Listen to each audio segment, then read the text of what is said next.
तो चलिए आज का सेशन शुरू करते हैं। सुपर 50 का आज 8वां नंबर सेट है, तो चलिए शुरू करते हैं। पहला क्वेश्चन बोल रहा है विद्युत चुंबक बनाने के लिए समांतर किस धातु का प्रयोग किया जाता है। तो हम विद्युत चुंबक बनाने के लिए हम किसका प्रयोग करते हैं, तो हम लोहा का प्रयोग करते हैं। तो क्या हो जाएगा, ऑप्शन नंबर सी इसका सही आंसर हो जाएगा। अगला क्वेश्चन बोल रहा है विद्युत धारा को मापने के लिए काम आने वाले उपकरण का नाम क्या है। तो विद्युत धारा मापने के लिए जो हम जिस यंत्र का उपयोग करते हैं हम उसकी ये एमीटर का उपयोग करते हैं। किसका, एमीटर का। तो ऑप्शन नंबर सी इसका सही आंसर हो जाएगा। देखिए बैरोमीटर से क्या मापते हैं तो ये वायु दाब को मापते हैं। क्या, वायु दाब को हम बैरोमीटर से मापते हैं। और अल्टीमीटर पूछ लेगा तो अल्टीमीटर उड़ते हुए विमान की ऊंचाई को हम उड़ते हुए विमान की ऊंचाई को हम क्या करते हैं, अल्टीमीटर के प्रयोग से हम मापते हैं। एनेमोमीटर से हम हवा की गति को मापते हैं। किसे, हवा की गति को। ठीक है, तो समझ गए। बैरोमीटर से वायु दाब को मापते हैं, अल्टीमीटर से उड़ते हुए विमान की ऊंचाई को, एनीमोमीटर ये हवा की गति को, एक फेदोमीटर है तो ये फेदोमीटर का प्रयोग कहाँ पर करता है, ये समुद्र की गहराई को मापने के लिए हम फेदोमीटर का उपयोग करते हैं। अगला क्वेश्चन बोला है माइका किस काम में लाई जाती है। भट्टियों की ईंट के निर्माण में, विद्युत उद्योग में, फौलाद उद्योग में या शीशे व मिट्टी के बर्तन उद्योग में। तो माइका का प्रयोग, माइका यानी उब्रक का प्रयोग हम विद्युत उद्योग में काम में लाते हैं।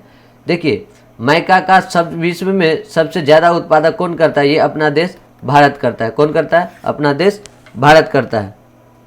चलिए अगला क्वेश्चन बोल रहा है हैजा क्या है, हैजा का क्या कारण है। तो हैजा का कारण जो है ये किसके द्वारा हैजा होता है, ये जीवाणु। ऑप्शन नंबर ए इसका सही आंसर हो जाएगा। देखिए अगला क्वेश्चन बोला है निम्नलिखित में से कौन सा जीवाश्म ईंधन फॉसिल फ्यूल का एक उदाहरण है। तो जीवाश्म ईंधन का कौन सा एक उदाहरण है, कोल, प्राकृतिक गैस, कोयला गैस या उत्पादक गैस। तो जीवाश्म का उदाहरण क्या हो जाएगा, ये कोयला है। तो क्या, कोयला गैस। ऑप्शन नंबर सी इसका सही आंसर हो जाएगा।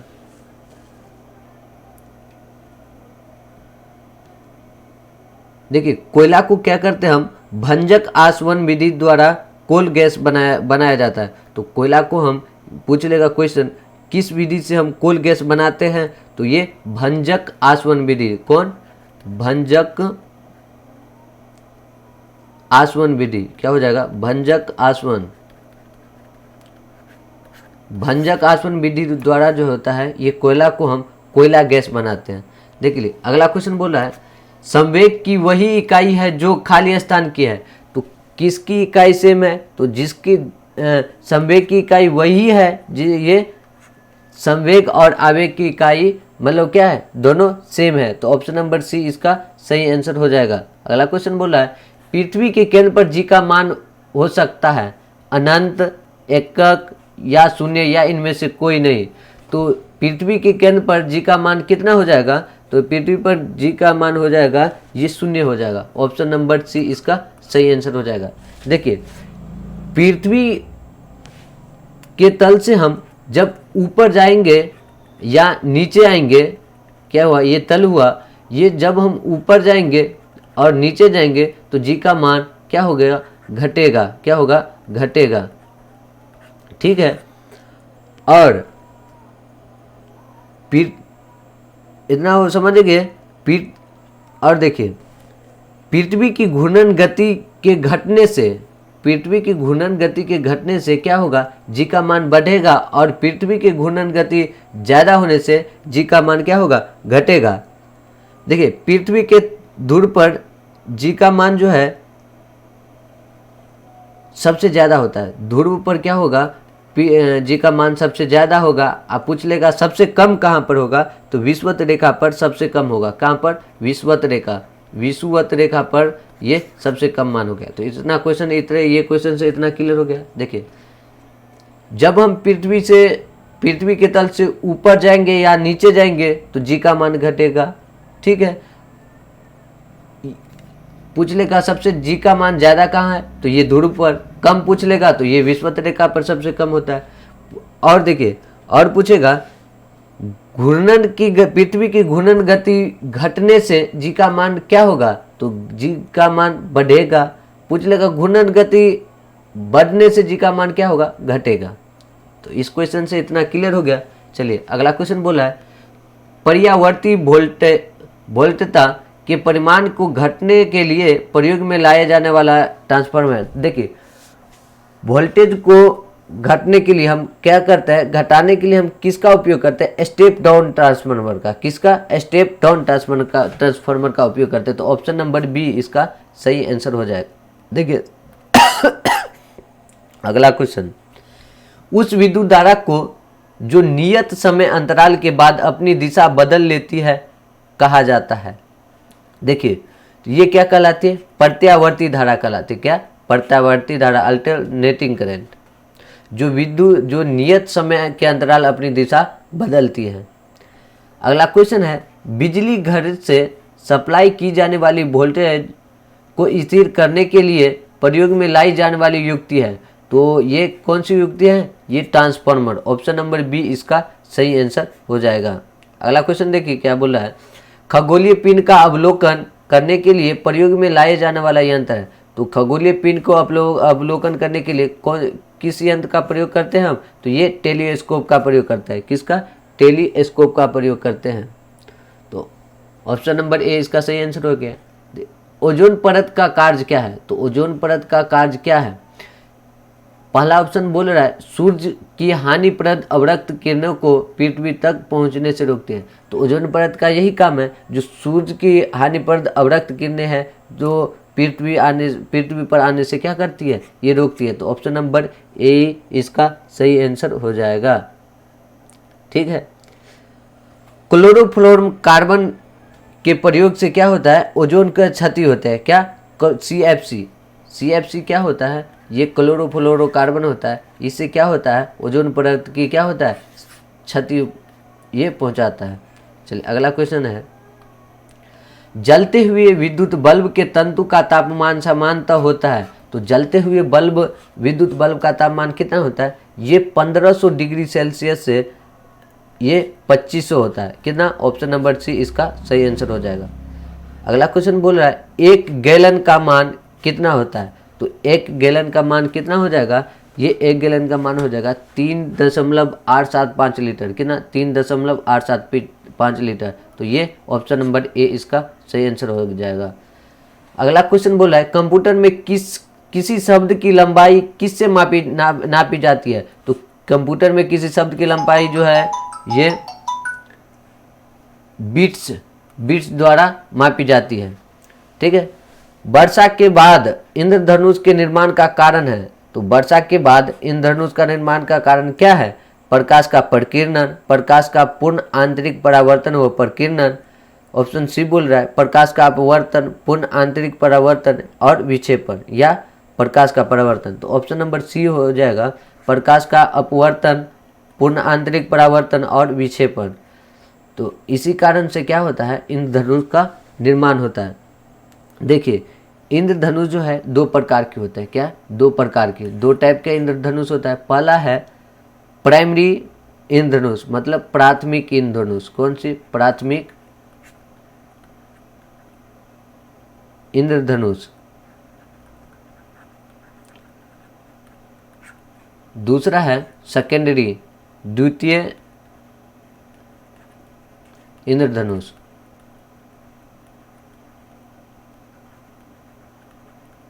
ठीक है, पहला कौन हो गया, प्राथमिक इंद्रधनुष, द्वितीय इंद्रधनुष हो गया। देखिए प्राथमिक इंद्रधनुष का काम क्या होता है, ये इंद्रधनुष इसमें जो है लाल रंग बाहर की ओर और बैंगनी रंग जो है अंदर की ओर होता है। तो लाल रंग जब बाहर रहेगा और बैंगनी रंग अंदर रहेगा तो ये होता है प्राथमिक इंद्रधनुष।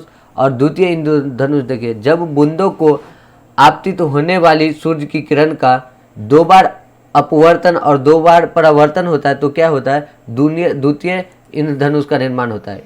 समझ गए, इसका क्या हो गया,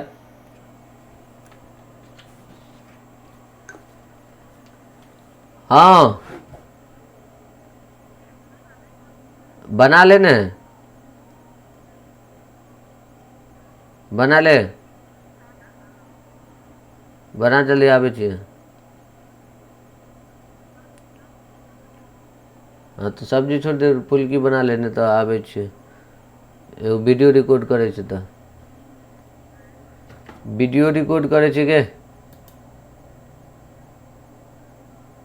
आबे छै।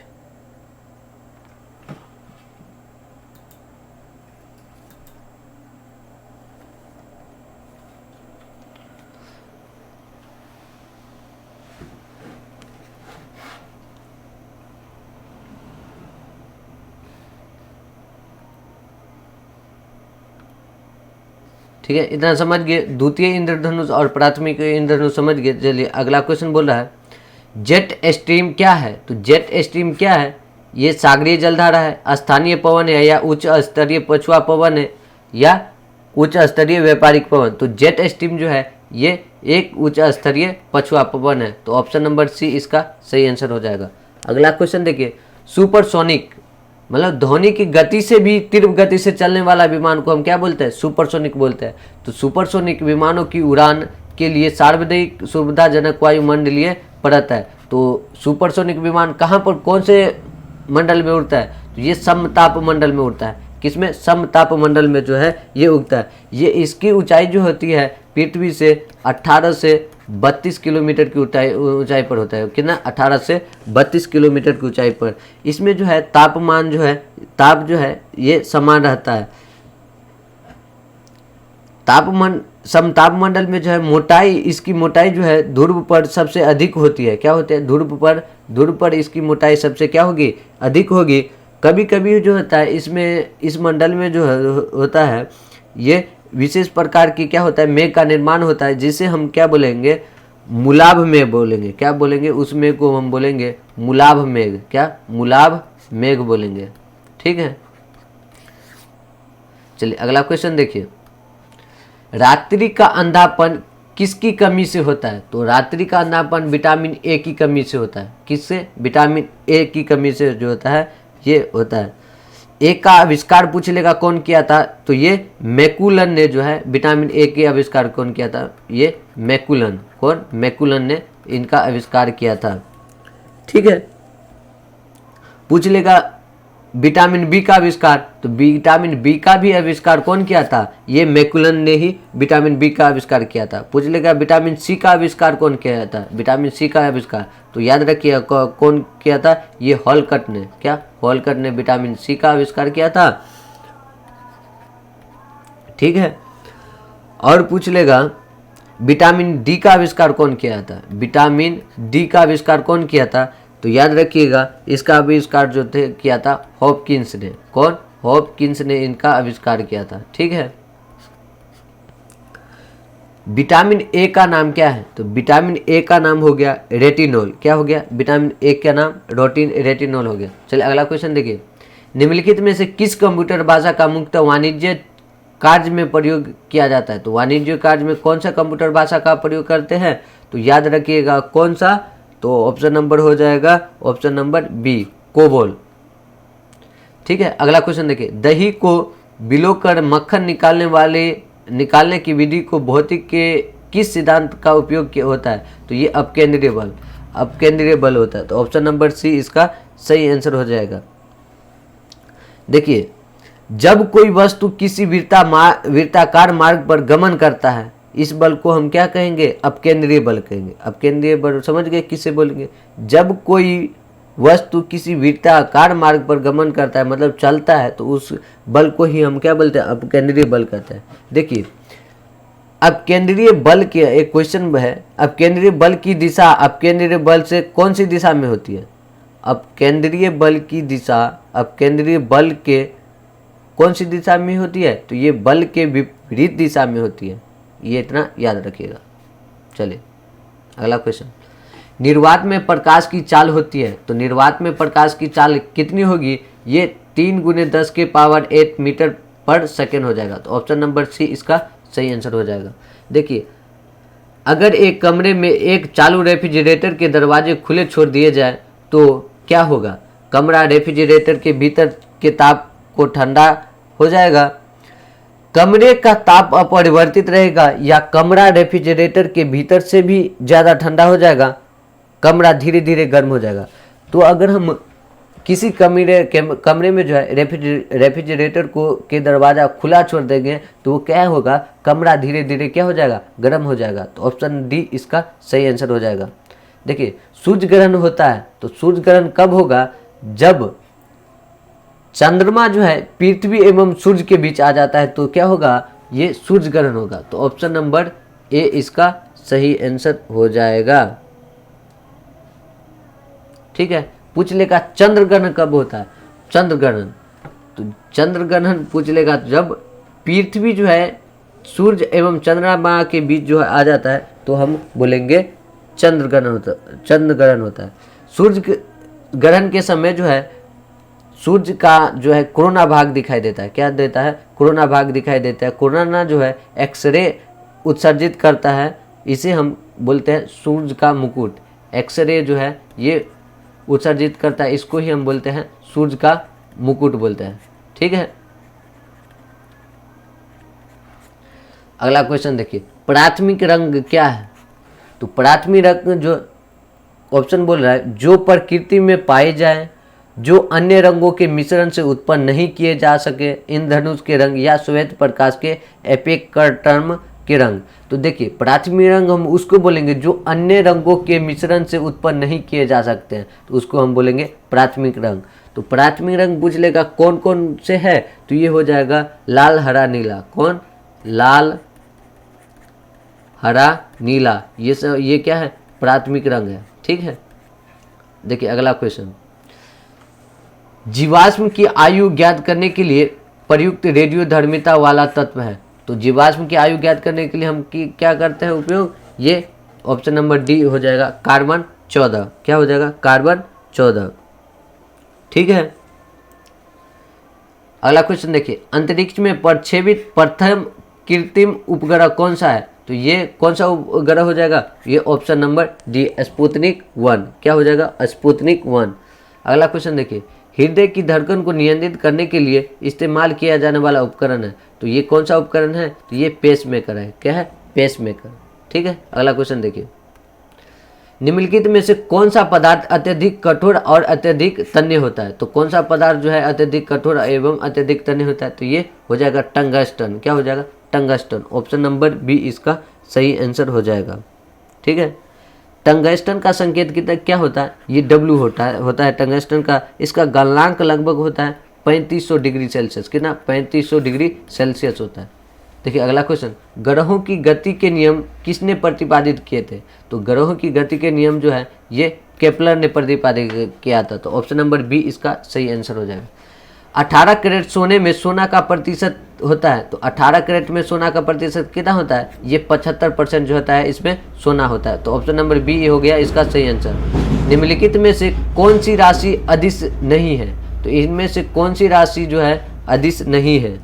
तो क्या हो जाएगा इसका सही आंसर? इसका आंसर हो जाएगा विस्थापन। विस्थापन जो है अदिश राशि नहीं है। दूरी हो गया, चाल हो गया, समय हो गया, ये सब क्या है? सदिश राशि है। देखिए अगला क्वेश्चन है, पिंड का प्रारंभिक वेग 2 मीटर पर सेकेंड है और त्वरण 0.5 मीटर पर सेकेंड स्क्वायर है और 10 सेकेंड के बाद पिंड का वेग पूछ रहा है। तो क्या होता है इस वेग 10 सेकेंड बाद क्या हो जाएगा? v बराबर क्या होता है? v बराबर होता है u प्लस ए टी। ठीक है, तो देखिए u दिया हुआ है, प्रारंभिक वेग u हो गया, प्रारंभिक वेग a हो गया, त्वरण, और t हो गया टाइम हो गया। तो यहाँ पर दिया हुआ है v बराबर क्या हो गया? u plus A T. तो सभी का मान दिया हुआ है, u हो गया 2 मीटर पर सेकेंड प्लस a दिया हुआ है 0.5 गुने टाइम दिया है 10 सेकेंड। तो इसे काट लेते हैं 10, ये 5 2 7 हो गया, तो 7 मीटर पर सेकेंड। तो ऑप्शन नंबर ए इसका सही आंसर हो गया।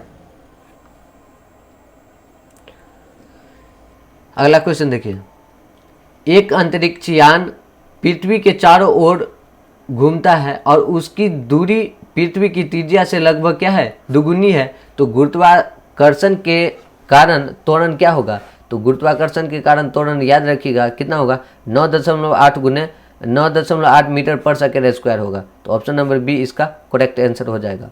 अगला क्वेश्चन देखिए, 1 जूल कितने कैलोरी के बराबर होता है? तो 1 जूल ये कितने कैलोरी के बराबर हो जाएगा? तो याद रखिएगा कितने 0.24। ऑप्शन नंबर डी इसका सही आंसर हो जाएगा। अगला क्वेश्चन देखिए, खगोलीय पदार्थ देखने के लिए किसका उपयोग करते हैं? तो खगोलीय पदार्थ को देखने के लिए हम टेलीस्कोप का उपयोग करते हैं। तो ऑप्शन नंबर बी इसका सही आंसर हो गया। अगला क्वेश्चन देखिए, कोशिका में राइबोसोम का कार्य क्या होता है? तो कोशिका में राइबोसोम का कार्य जो होता है ये क्या होता है? ऊर्जा पैदा करना, विभिन्न स्राव पैदा करना, प्रकाश संश्लेषण करना या प्रोटीन संश्लेषण में सहायक करना। तो कोशिका में जो है राइबोसोम का कार्य ये प्रोटीन संश्लेषण में क्या होता है? सहायता करना होता है। तो ऑप्शन नंबर डी इसका सही आंसर हो जाएगा। देखिए, कोशिका के अध्ययन को क्या बोलते हैं? साइकोलॉजी।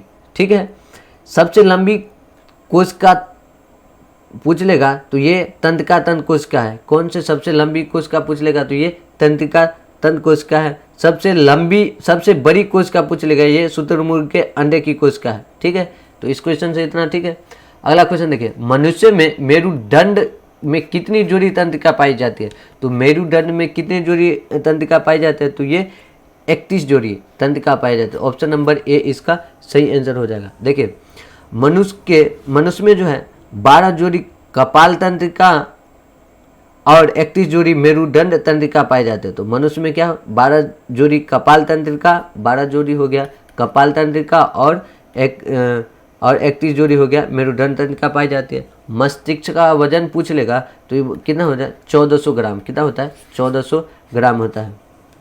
ठीक है, तंत्रिका ऊतक की इकाई को हम न्यूरॉन या तंत्रिका कोशिका कहते हैं। तो तंत्रिका ऊतक की इकाई क्या हो गया? ये न्यूरॉन बोलेंगे। क्या? न्यूरॉन या तंत्रिका कोशिका बोलेंगे। अगला क्वेश्चन देखिए, प्रतिवर्ती क्रिया का संचालन केंद्र कहाँ है? तो प्रतिवर्ती क्रिया का संचालन केंद्र ये मेरुदंड है। तो ऑप्शन नंबर ए हो गया इसका सही आंसर। अगला क्वेश्चन देखिए, प्रकाश संश्लेषण की प्रक्रिया में किसकी जरूरत नहीं है? तो प्रकाश संश्लेषण की प्रक्रिया में ये ऑक्सीजन की जरूरत नहीं होती है। जरूरत होती है प्रकाश, सूर्य का प्रकाश, कार्बन डाइऑक्साइड, हरित लवक, ये सब की जरूरत होती है। अगला क्वेश्चन देखिए, सीमेंट में सेटिंग के समय को नियंत्रित करने हेतु मिलाया जाता है। तो उसमें क्या मिलाया जाता है? जिप्सम, चूना, एल्मुना या इनमें से कोई नहीं। तो इसमें से हम क्या बोलेंगे? जिप्सम को मिलाते हैं। तो ऑप्शन नंबर ए सही आंसर हो जाएगा। देखिए, अगला क्वेश्चन, निम्नलिखित में से जो पादप हार्मोन नहीं है वह है। तो पादप हार्मोन कौन नहीं है? तो ये क्या हो जाएगा? ये हो जाएगा ऑप्शन नंबर ये हो जाएगा कौन सा? ऑप्शन नंबर डी हो जाएगा इसका सही आंसर, कार्टिसोन। ठीक है, अगला क्वेश्चन देखिए, साइक्रोमीटर से क्या मापा जाता है? तो साइक्रोमीटर से हम वायुमंडलीय आर्द्रता को मापते हैं। क्या? वायुमंडलीय आर्द्रता को हम मापते हैं। रक्त ग्लूकोज स्तर सामान्यतः व्यक्त किया जाता है। तो रक्त ग्लूकोज स्तर को हम mg/dcl से मापते हैं। तो ऑप्शन नंबर बी हो गया इसका सही आंसर। देखिए, प्रतिजनक वह पदार्थ है जो हानिकारक जीवाणु को नष्ट करता है, विषाक्तता के उपचार के लिए प्रयुक्त होता है, शरीर के तापमान को कम करता है, प्रतिपिंड के निर्माण को उद्दीप्त करता है। तो क्या हो जाएगा? प्रतिजन जो है, प्रतिजन ये क्या है? प्रतिजन ये प्रतिपिंड के निर्माण के उद्दीप्त करता है। तो ऑप्शन नंबर डी इसका सही आंसर हो जाएगा।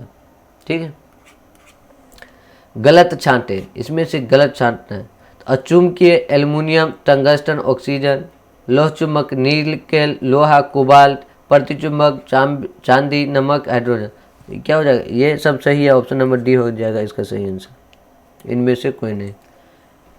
ग्लाइकोसाइसिस की प्रक्रिया में अंत में ग्लूकोज बदलता है। तो ग्लाइकोसाइसिस प्रक्रिया में ग्लूकोज अंत में बदल जाता है, किसमें? पायरुविक अम्ल में। तो ऑप्शन नंबर सी इसका सही आंसर हो जाएगा। पाल्मोनरी शिरा निम्नलिखित रक्त का संचार करता है। तो पाल्मोनरी शिरा जो है ये रक्त का संचार करता है कहाँ पर? तो ये क्या हो जाएगा, पाल्मोनरी शिरा जो है ये रक्त का संचार जो है ये हृदय से शुद्ध रक्त का संचार करता है, ये हृदय से शुद्ध रक्त को संचार करता है। तो ऑप्शन नंबर ए इसका सही आंसर हो जाएगा। क्या हो जाएगा, ऑप्शन नंबर ए, हृदय से शुद्ध रक्त। ऑप्शन नंबर हो गया ए। देखिए धमनियाँ होती है, एक शिरा होती है। तो धमनियाँ के बारे में जान लेते हैं। धमनियाँ, एक हो गया शिरा। क्या हो गया, शिरा। देखिए धमनियाँ का काम क्या होता है, धमनियाँ वो जो है रक्त वाहिना, ये रक्त को जो है हृदय से शरीर के विभिन्न अंगों तक ले जाती है, उसे हम धमनियाँ बोलेंगे। शिरा का काम क्या होता है, ये जो है रक्त को विभिन्न अंगों से लाकर ये हृदय की ओर लाता है। तो समझ गए शिरा और धमनिया का काम। अगला क्वेश्चन देखिए, निम्नलिखित में से कौन सी ग्रंथि अंतःस्रावी तथा बहिस्रावी दोनों की भांति कार्य करता है। तो ये कौन सी ग्रंथि है जो अंतःस्रावी और बहिस्रावी ये दोनों की काम करती है। तो क्या हो जाएगा इसका सही आंसर, अग्नाशय। ऑप्शन नंबर बी इसका सही आंसर हो जाएगा। चलिए आज हम सुपर 50 का क्वेश्चन कर लिए। तो चलिए अगर वीडियो अच्छा लगे तो लाइक कीजिए, सब्सक्राइब कीजिए। चलिए थैंक यू।